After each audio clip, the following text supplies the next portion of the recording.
Meron akong unit na Honda kanina, hindi na mag-andar.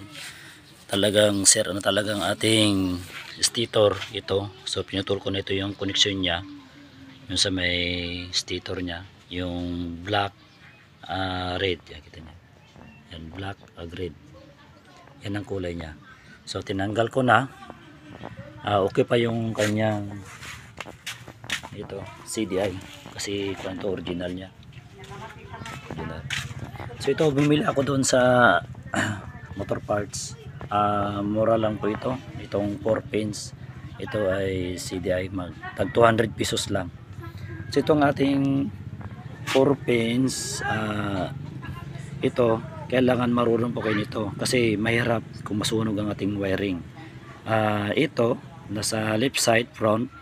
Ito ay nakatas sa ating panser. Ito yung panser, yung blue, white. At saka ito naman yung kuan natin sa baba niya, sa left side. Ito ay black, white. Ito po ay ang kanyang white, blue, tapos blue. Ito ay ground. So nagsama ko na yan, ang ground. Ito yung ground niya talaga. Dapat pagsama nyo yan. At saka ito naman sa black, yon sa right side. Ito ay nakukonek sa ating ignition coil niya papunta dito. So ito naman sa right side, itong white blue, ito ay papunta ng ating accessories. So dito pinutol ko itong socket niya dito, ang connection niya. Tapos titestiran natin dito kasi dito yung switch niya.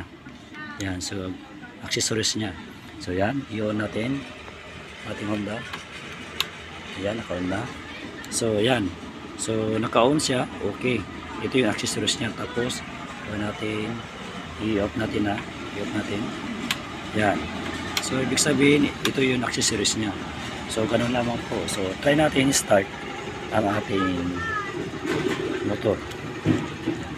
So tapos naman siya. So try natin start. Yan, naka-on na yan.